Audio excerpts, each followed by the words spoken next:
Voltamos com o Papo de Juventude. Hoje a nossa conversa é sobre saúde mental. Apesar de ser um tema delicado, precisamos falar sobre ações e tratamentos que podem evitar o suicídio, já que, de acordo com a Organização Mundial de Saúde, 9 entre 10 casos podem ser evitados. No bloco anterior a gente deu aí, um panoramazinho da relação do suicídio com a depressão, a questão da importância do tratamento, da participação da família também nesse momento do tratamento. Eu vou começar a conversa desse segundo bloco com a Beatriz, porque a Beatriz também está passando por um período de tratamento, né, Beatriz, da questão da depressão e também de transtorno bipolar, é isso? Isso. A minha depressão é diferente da do Matheus. Eu, na verdade, eu acredito, quando o doutor falou da questão dos sintomas, né, de um adolescente com uma depressão, já tive todos esses sintomas bem nova. Eu comecei a ter insônia lá com meus 11 anos, todos aqueles não querer sair. Eu saía, eu fazia as coisas que todo adolescente fazia, mas porque eu sentia que era o que era esperado de mim. Como assim? Eu não quero ir à festa? Meus amigos me chamam para viajar e eu não quero ir, mas é estranho, né? Então eu ia, mas não era algo que eu gostava de fazer. Não te dava um prazer. Não me dava prazer, exatamente. Né? Eu fazia... É automatismo. Né? Exatamente. Eu não sentia muito prazer nas coisas. Eu sempre fui uma pessoa bem reclusa. O primeiro gatilho, que foi a primeira vez que eu fui para terapia, foi o término de um namoro. Então acredito que aconteça isso, né? Tem algum...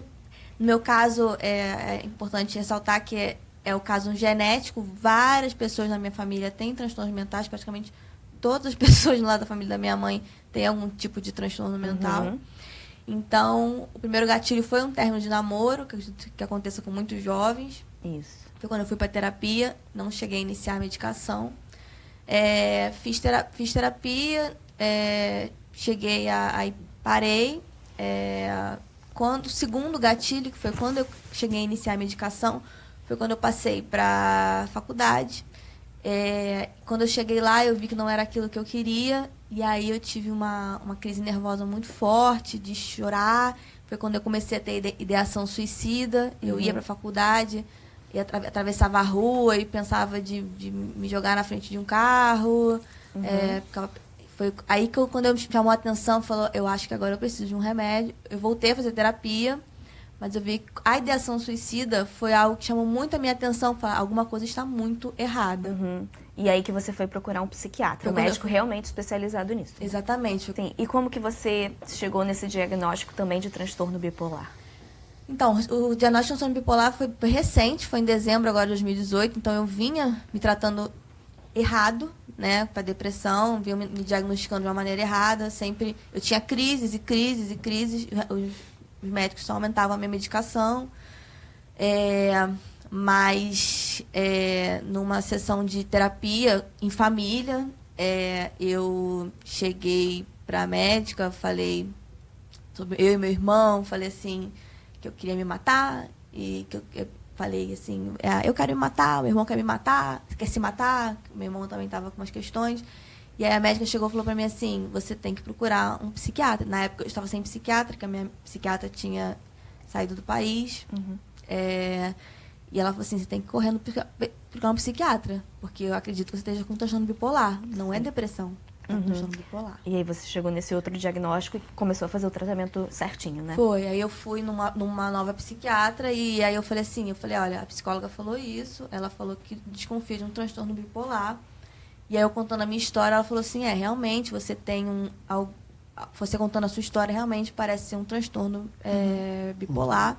Ela entrou com um remédio específico, estabilizador de humor. Sim. E a minha qualidade de vida melhorou muito desde então que eu comecei a tomar esse remédio. Existe na nossa sociedade o CVV, que é o Centro de Valorização da Vida. Quem está aqui com a gente é a Norma Pinto, que trabalha já há 14 anos, né? 14 anos no CVV. Centro de Valorização da Vida, número 188, não é isso?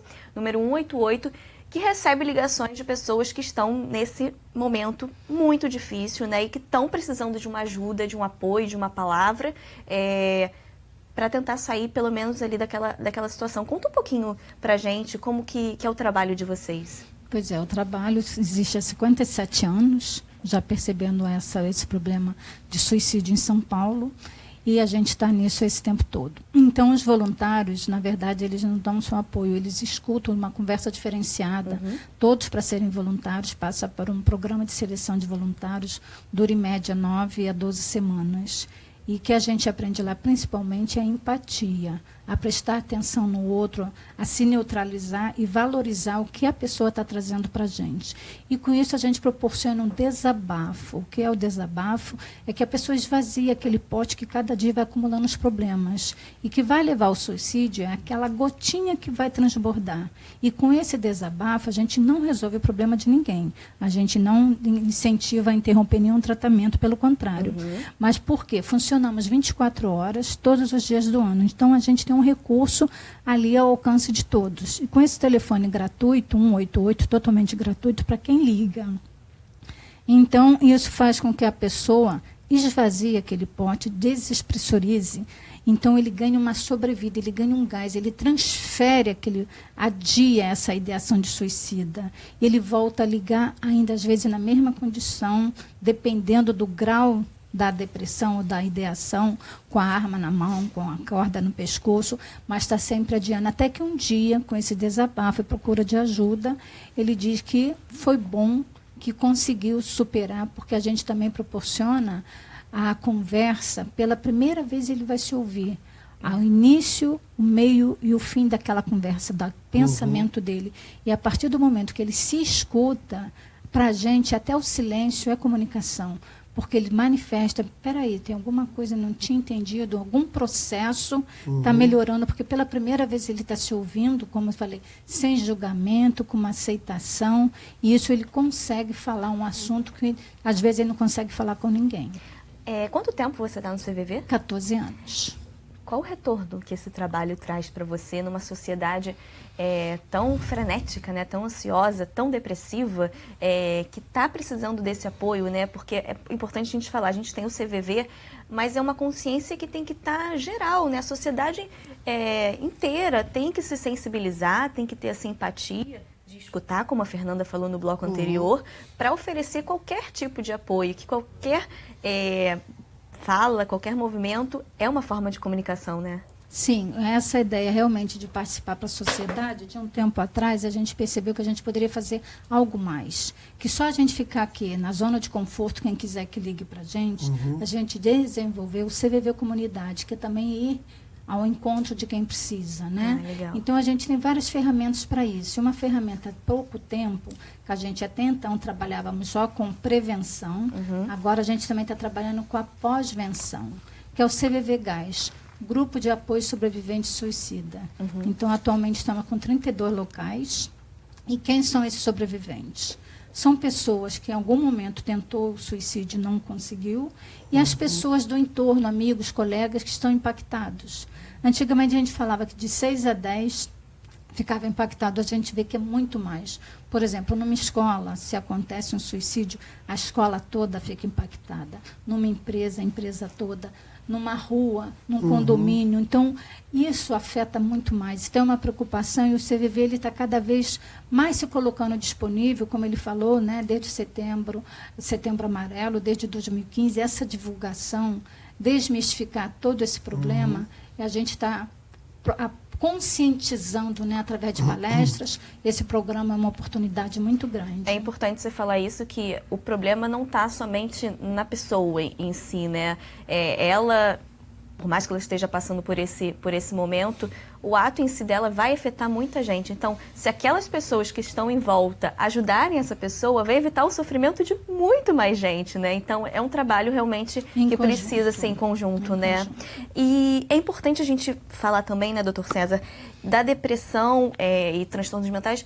Não tem idade, não tem sexo, né? Não tem renda financeira, né? Não existe isso. Pode atingir qualquer um. Deixa eu só fazer uma ponte com o que ela falou. Essa pessoa que ainda liga para o CVV, no momento que ela liga, ela ainda tem uma ferramenta de se permitir alguém escutar. Porque no momento em que ela não quiser mais escutar ninguém, não acreditar mais em ninguém, ela faz. Né? No momento que ela rompe com todo esse processo de entrega do sofrimento dela, né, ela vai fazer. Eu acho importante também, quando a gente fala nisso, é que em terapia você ajuda a pessoa a ter mais recursos para lidar com esse sofrimento, né? Sem que ela veja como apenas o suicídio como o único recurso que ela tem. Né? Então, você vai lidando e ajudando a pessoa a se dar conta de outras possibilidades. Por isso a necessidade de fazer terapia, né? Eu estava perguntando antes para o senhor da questão que a depressão não tem cara, vamos dizer assim, né? Pode atingir qualquer um, independente de renda, de cor, de gênero, enfim. O maior número de suicídios são as figuras masculinas, né? São os homens, na verdade, né?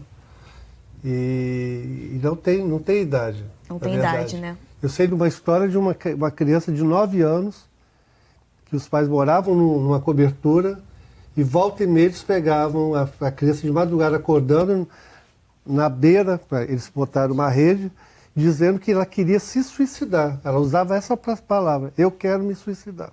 É isso, doutor César, muito obrigada pela sua presença. Nosso programa, infelizmente, está acabando. Eu acho que a gente conseguiu deixar um recado aí, né? Que não tem essa questão de idade, né? Independente de quem seja, pode acontecer com qualquer um. E tá aí as dicas de como a sociedade pode dar esse tipo de amparo e de apoio para quem está passando por esse momento difícil. Você quer falar mais uma coisinha, Matheus? Acho importante frisar que realmente precisamos quebrar esse tabu aí. Quanto mais falarmos sobre isso, melhor. Queria também frisar que na minha escola, onde eu estudo, porque ainda estou terminando o supletivo, você falou com questão das idades, do social, da questão financeira. Por ser um supletivo, a gente acaba lidando com adultos e com jovens. Então, a nossa escola teve a proposta de aproveitar o Setembro Amarelo, fazer um correio da ajuda. Você escreve uma cartinha totalmente aleatória, você colocando incentivos, colocando elogios, colocando palavras, né, de conforto para as pessoas, e você deposita ali. Legal. E assim, você depositando ali, no final, todas essas cartinhas vão ser entregues para cada um, independente se for você mesmo que escreveu, ela pode voltar para você ou não. Correio do amor, né? Para você ter meio que essa sensibilidade com as pessoas, porque a gente perdeu muito isso na sociedade. Exatamente. Sensibilidade e empatia. Muito bacana essa atitude dessa escola. E uma atitude simples, né? Qualquer empresa pode fazer, né? Qualquer outra escola, todo mundo pode fazer. Muito bacana. Obrigada. Muito obrigada pela presença de vocês. Você também. Foi muito bom. Né? Que ótimo. Estarmos aqui participando, dando essa contribuição para a sociedade. Para a sociedade. Muito obrigada, gente. E muito obrigada a você aí de casa que acompanhou o nosso bate-papo de hoje. Para rever esse programa, acesse o nosso site www.alerj.rj.gov.br. Nós também estamos nas redes sociais. Acompanhe a gente. Até semana que vem com mais Papo de Juventude para você. Até lá.